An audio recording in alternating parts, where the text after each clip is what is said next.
je suis Jacques Perreux, je suis candidat sur cette liste conduite par Frédéric Bourdon. C'est une liste qui est écologiste et sociale. En fait, la crise que nous vivons, la crise sanitaire, la crise climatique, nous disent qu'il est impératif de changer nos modes de vie, de production et d'échange. On ne peut plus faire comme avant. Par exemple, notre proposition de faire un repas à moins d'1 € bio pour que tous nos enfants puissent manger de façon saine, c'est une façon de faire différente, puisque nous prévoyons d'installer des maraîchers, des paysans sur le parc des Lilas qui fait 100 hectares pour produire l'alimentation dont nous avons besoin. Et nous voulons le moins d'1 €, c'est pour aller vers la gratuité de la cantine à Vitry, pour que tous les enfants soient à égalité, que tous nos enfants aient le droit de bien manger. Alors on va nous dire que ça coûte de l'argent, bien sûr, ça coûte 2 à 3 millions par an, mais qu'est-ce que c'est par rapport aux 46 millions d'euros de la gabegie financière que représente la collecte pneumatique. Nous voulons aussi planter un arbre à chaque naissance, de redonner de la nature en ville, parce qu'on cite aussi un droit fondamental pour les êtres humains, et Vitry a aussi droit et besoin à cela. Et imaginez que tous les 6 mois, on fasse une cérémonie avec les enfants de la ville, qui parraineraient chacun un arbre, qui donneraient leur prénom à chacun un arbre. Quelle façon de vivre ensemble nous réinstallerions dans notre ville.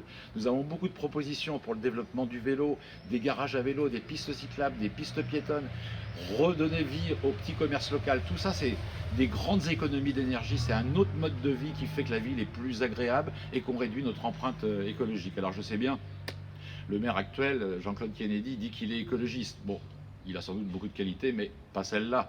Il faut juger aux actes quand on fait de la politique. Et force est de constater que pendant 6 ans, il a défendu le projet d'incinérateur d'Ivry qui coûte 2 milliards d'euros. C'est un non-sens, alors qu'il faut moins brûler et davantage recycler, réutiliser, réduire nos déchets. Il a défendu la collecte pneumatique, je ne m'y étends pas. Il a refusé de signer l'arrêté de zone à faible émission proposé par la région et la métropole de Paris. Il a refusé l'introduction d'un repas végétarien en prétendant avec ses amis qu'il fallait que les enfants mangent chaque jour de la viande, mais c'est aussi un non-sens écologique.